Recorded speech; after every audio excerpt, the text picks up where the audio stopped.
Hiya, my name's Charlie and welcome to my channel and welcome to my weekly reads. As always, how are you guys? Let me know in the comments below how you're doing and what you've been up to this week, all the usual stuff. Before I get into the things I've been up to and all the nattery bits, I'll get into what the books I have read since the last time I spoke to you. So the first book that I finished last week is Maame by Jessica George. I really like this book. It's not completely perfect and I'm not claiming it to be, but for me I thought like there was a lot of heart to this book. And so in case you guys don't know, we follow Magee, who at the beginning of the book is living with her parents, specifically caring for her dad who has Parkinson's, and she's sort of the sole carer for her dad. And there comes a point in the book, a sort of turning point at the beginning, where she's sort of trying to strike out for her own and sort of find out who she is. She wants to find an identity outside of that caring identity. But it sort of deals with a complicated mother-daughter relationship as well. Some of the bits that I really connected to in this was her relationship to her father, and like the moments when she was like looking after him, and to do with all of that stuff, which is obviously a lot heavier. But yeah, I thought that was just written so beautifully. And I read the blurb, the author's note at the back, and apparently Jessica George has had personal experiences of this. I also loved the friendships in this book, the positive female friendships. It also shows like some other kinds of like relationships with females as well, with women as well. But yeah, there was a couple of really good, solid female friendships in this book, which I loved.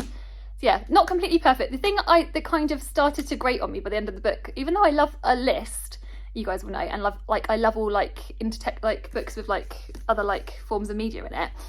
The emails and there was like emails and Google searches and lists, and that kind of by the end of the book was starting to grate on me a little bit.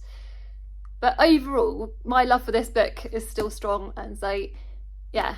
A criticism I've recently heard of it is it kind of reads quite YA, so just maybe know that going into it, possibly. So I would say that that's quite accurate. I mean, there is sex in the book as well, so it's not completely YA, but I can see how people think that. So yeah, anyway, yeah, that is Maame.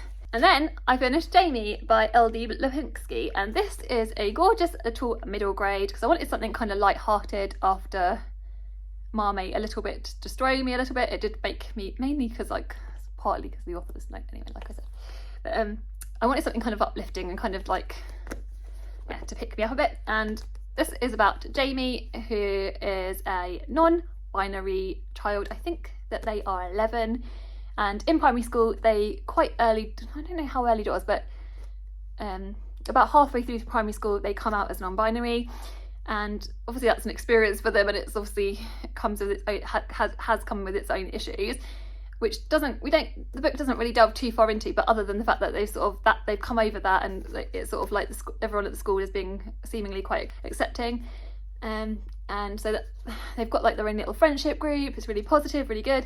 They're just about the point of the whole premise of this book is that Jamie is then it's time for Jamie's in year 6, and it's time for them to go to secondary school. And in the local area that they live in, there's a school for boys and there's a school for girls, but there's no school for them. Like, where do they fit as a non-binary person? Where do they fit?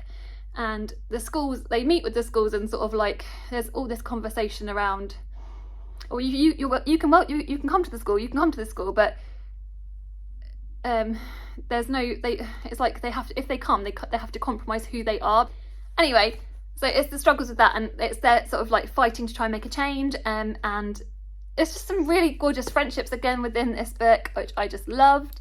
One of the things I most loved about this book is that in between the chapters, they have like these little sections called Jamie Rambo's Guide to Words. So for instance, in this one, it's got like part of the pages is misgendering. There's also other ones like, for instance, I think like pronouns, and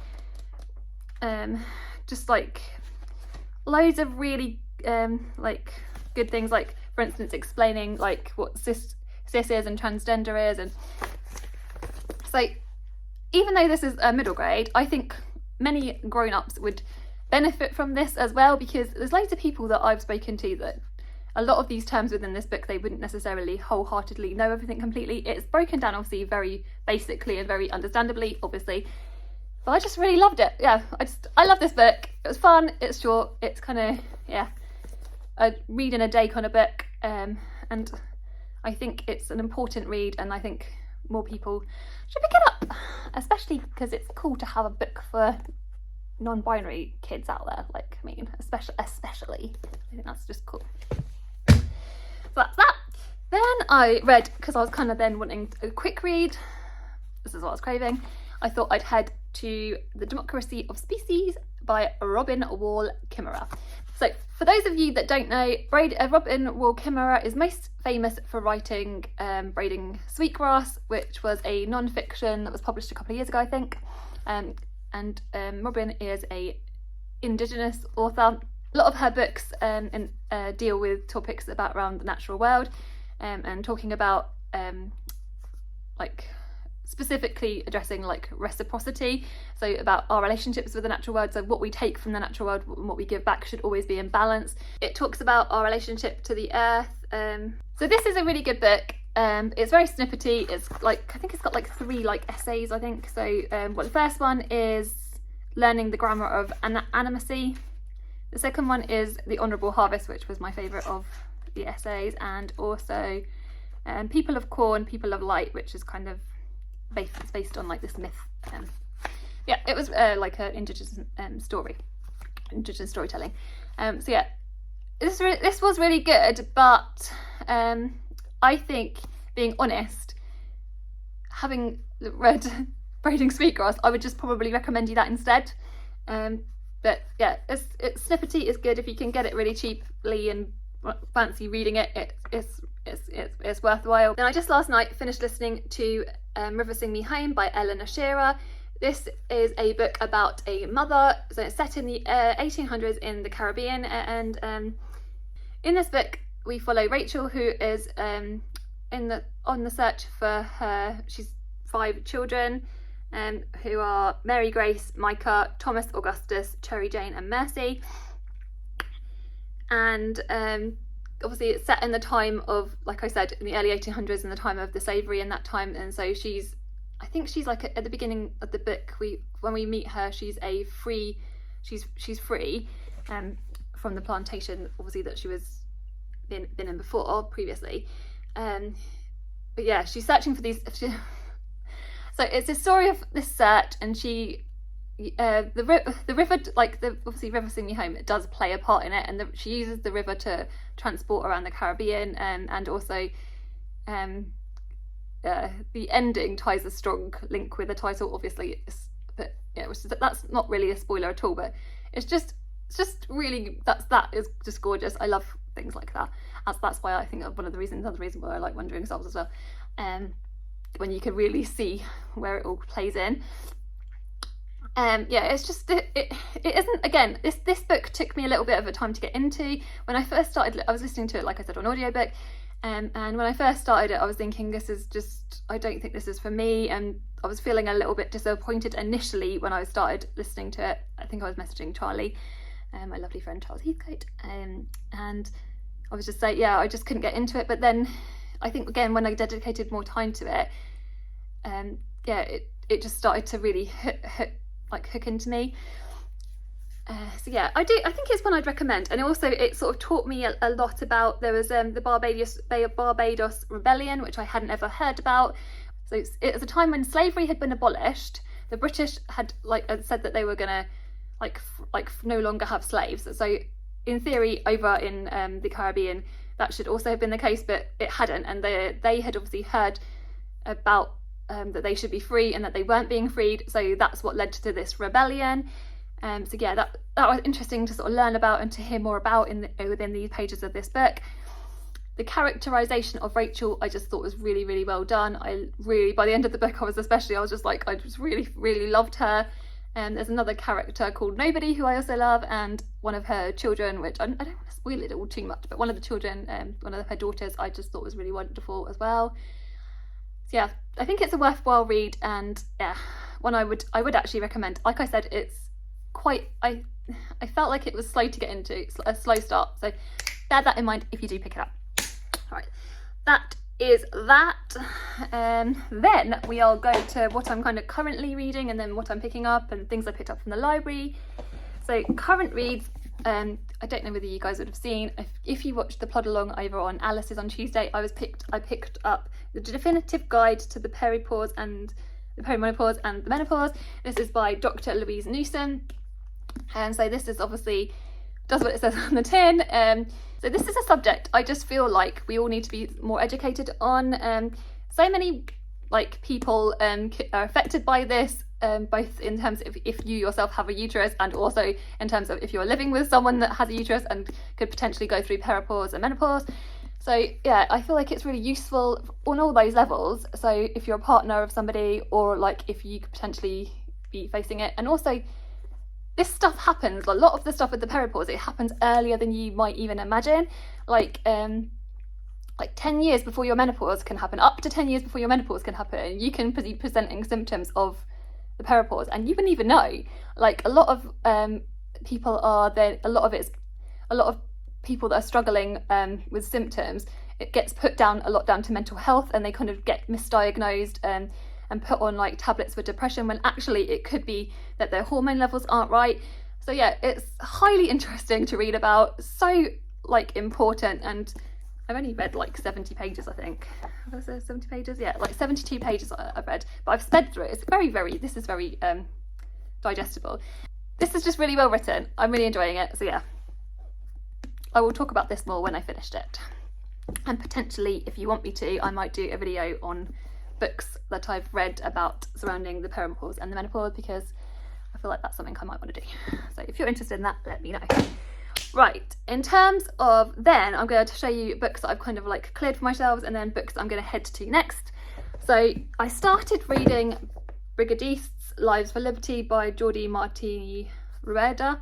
So yeah, this is translated from the Catalan by Mary Ann Newman. This is like 60 profiles of people that were in the Spanish Civil War and their parts that they had to play in it, which on the premise of it sounded really interesting to me, but just reading it, I was just like,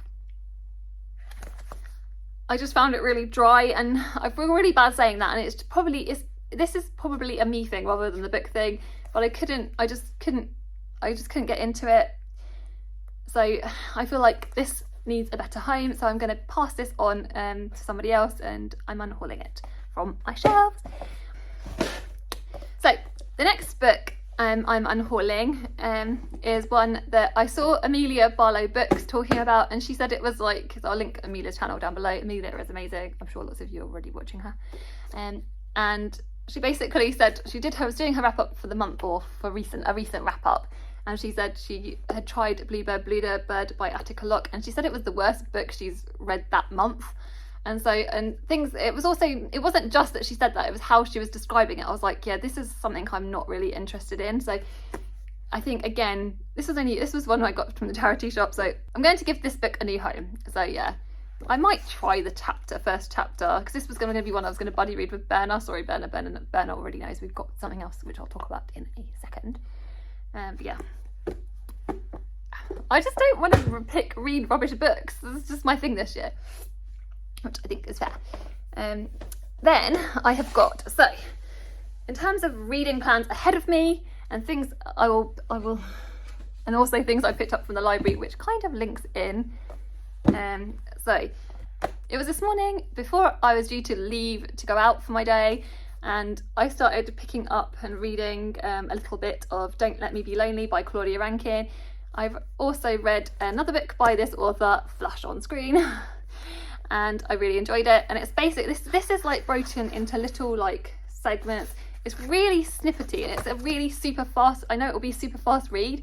So again, I could, like, after school, like when the kids come back from school, like I could just potentially, when they're doing their homework, etc., it's one I could just sort of dive into and kind of potentially finish it in one go. And it's interesting, and I like her writing. I like Claudia Rankin is a poet, I think, by nature, as well as obviously a writer. So yeah, I just want to read this, and then also, if I like it, I want to get her other one at some point. This is what we do as bookish people, isn't it? Then, speaking of Berna and my buddy read, because of we've on hold, I was going to read Bluebird Bleed with her at some point in the next few months. I was craving, like she mentioned in a previous video, she commented on, I think was it my Scribd video that I did? Link my Scribd video if you haven't seen it in the description, which is where I talk about the books I've got on Scribd. And so yeah, I'd got that on there, and so on the audiobook, and so I was like, really feel like in the mood for Commonwealth. I think this is like a family, like a generational family story, I think. And I really enjoyed The Dutch House. I've got it up on my shelves, by Ann Patchett when I read it. And it's just one I'm in the mood for. And like I said, the audiobook's on Scribd, so I can, and this is on my like yearly book challenge, one of the books I want to clear off my shelves. So I can listen to the audiobook, read it with Berna, talk about it with Berna, which would be nice, even though I wasn't going to do buddy reads this month. But if it's one I'm in the mood for, it'll be perfect. So yeah, I'm looking forward to talking all about this with you, Berna. So that's that.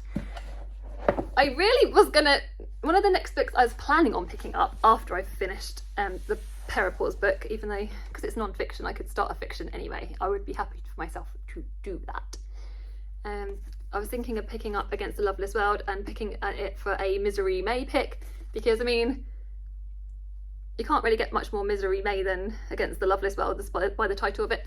I have tried a chapter of this, and for some reason I haven't been picking it up. I bought it more than a year ago. I think I bought it when I went on holiday with my mum from Waterstones. I don't know why I've been putting it off. This is what we do. But yeah, this is, I think it's set in, it says like a love story. It says, at its heart, Abuela's novel is a love story, but this is a love story that cannot escape its geography. Sorry, blocking myself. And Abuela elegantly crafts a world where the tension between desire and survival is laid bare. So yeah, it's going to be very brutal. I do still want to read it though, but I just keep putting it off. But I feel like it could be a favourite. Why do we do this? Why do we put off books that we think are going to be our favourites? I've been doing that with the gorgeous Katie's book as well, because I know this, but with that it's because I know it's going to be a favourite. Plus as well, I want to read it in the autumn maybe. I don't know. I just need to get over myself, don't I? So then today, I was in town and I couldn't get into the library early enough. This is where I volunteer every week, and because they were doing some training, so I was like, do you know what? I'm going to go look around the bookshop. So I went into Waterstones and I was tattering away to one of the booksellers there, because they are all lovely in my local branch. I'm very lucky. And she was recommending me loads of books, mostly a lot of them that I'd already read. Bless her soul, I felt a bit sorry for her. And she was recommending me Demon Cophead, so I knew that, like, based upon the things that I told her I'd read, I was like, yeah, I've already read that and I loved that. And then she also said, I said I'd read, that led to me talking about me loving Trespasses, and she had recently read Close to Home by Magee. And so this is a story about, I'm going to forget about it, but it's like about Sean. So Sean has basically gone to university, and he comes back from university, and it's it says about his brother as well. Brother's Anthony's a hard man, but when they were kids, their ma did their best to keep him out of trouble. Basically, he's back from university. He feels like, I think he wants his life to change, and he can't get a job for some reason or another. Basically, he feels like his university degree means nothing. And then there's an incident that happens at the beginning of the book. This is what it says to me on the blurb. That it's like was it like a fight that happens? One night he loses control and assaults a stranger at a party, and everything is tipped into chaos. Close to Home witnesses the aftermath of that night. And it says about, I'll read you the little bit at the bottom. It says, luminous and devastating, Close to Home is a novel about deciding what kind of man you want to be and finding your place in the scarred city you call home. And it says it's like a working class, told from a working class narrative, and it's sort of got like relationships about toxic masculinity, and like loads of other like cool themes with it. And someone said to me sort of like it gives them Sugar Yvette Bain vibes. So also, which that's quite a big thing, just a big statement in my opinion. So yeah, I love an Irish voice. So yeah, be interested to read this one. And I was going to start reading it, but I got distracted by chatting to people outside the library. So that's that. I don't know which one I'm going to head to first. Then when I was in the library, I was browsing the new book section, and I saw Killing Jericho, which is by William Hussey. This is a book that my lovely friend Charlie, again Charles Heathwaite, was talking about me and so I think it was like Tuesday, and I'd finished doing my cleaning in the morning, and I was like, oh, do you fancy a cup of tea to Charlie? Me and Charlie often do this. And as we were getting a cup of tea, we were nattering away, and he was saying that he was talking about, he's reading Killing Jericho. So this is one that he's kind of loving. He was saying that how dark it is, and I think it's like set in a circus, and there's like a lead detective that's like come back to is it like a town, and he's linked, there's all these murders going on, and they're linked to this, they don't look like they have any connections, but I feel like Jericho's sort of, but Jericho knows how the legend goes. The more murders are certain to follow, and Jericho unpicks a deadly mystery. A terrifying question haunts him as a direct descendant of one of the victims in the legend. Is Jericho the next victim on the killer's list? So yeah, circuses kind of freak me out, being honest. Clowns freak me out. Those little ventriloquist dolls, like make me go all heebie-jeebies, give me the heebie-jeebies. So yeah, we'll see how I get on with this one. But it's a library one, so I can unhaul it / just take it back if I don't want to. If I want to, sorry. Then the next book I picked up was Cuddy by Benjamin Myers. This is one that the lovely Roz from Scully Landing About the Books was talking about in one of her recent reads, and I'd seen it at the library, so I was like, I knew it was there, and I was like, ooh, because she said lots of lovely things about it, I wanted to pick it up. And I cannot remember what, I know it's historical fiction, that's pretty much all I know. Cuddy is a bold experimental retelling of the story of the hermit St Cuthbert, an unofficial patron saint of the north of England, incorporating poetry, prose, play, diary and a real historical accounts to create a novel like no other. So it straddles historical errors from the first Christian slaying of the Viking invaders. This isn't like a time of history that I've actually read a lot about, but yeah, it's broken. So when I opened it up, you could see it's like broken into all those fragments that I just described. So it's kind of like I've got, show you, like things like that, and then further back that it's sort of more of a shape of a novel, I would say. Even though it looks quite big, I don't think it will actually take that long to read if I do get into it. How many pages is that? It's not even 500 pages. It's 443 pages, so I feel like it's quite doable if I like the writing style. So those are all the books. And so in terms of other things for this week, we obviously Tuesday just gone, we chatted to the lovely Lauren from Lauren and the Books. We were over on Alice's channel, and we did a plod along with her, which was just wonderful. Like, Lauren is so lovely, as you guys all know because you're all subscribed to her, I'm sure. And like, she was so sweet. Like, she came on early beforehand, and sort of we had a little natter with her. Me and Alice had a little natter with her, and she just made us feel completely relaxed, because that's what she's like, as you guys all know anyway. So yeah, that was loads of fun, like as a proper highlight. Yeah, and thank you so much, Lauren, for joining us, because yeah, it was good. And yeah, we were worried Jem couldn't make it, but luckily she did, so you still joined us, Jem, didn't you? Yeah, that was good. And then in terms of the rest of the week and the next two plods, we've got this weekend, we've got the lovely Charlotte Malloy over again on Alice's channel, and that's going to be on Sunday at 10 AM. So as you're watching this, my videos normally go up about 8 o'clock. It's literally just a couple of hours away. So yeah, I hope lots of you guys can join us. It's going to be really fun. Charlotte is just really wonderful, and she's I just can't wait to chat to her in person. So after Sunday's one, we've got another one on Tuesday. I can't remember the date, but I'll put it across screen with Tuesday at 8 PM BST with over on Jem's channel with the lovely Heather from Reading with Vengeance. So yeah, I'm excited to chat to Heather too. So yeah, that's going to be loads of fun. So that's the plans. I know what I was going to say. One of the things I was going to say about is that another thing I've got like planned is I want to redecorate my downstairs. Actually, there's loads of rooms in my house I want to redecorate. This is who I am, I can't help it. And so I've got loads of like paint samples and things. So I want to just give the lounge a little bit of a refresh. And I've been looking around for like different prints. I want to get some like more canvases done of like more recent photos of my family and some other things.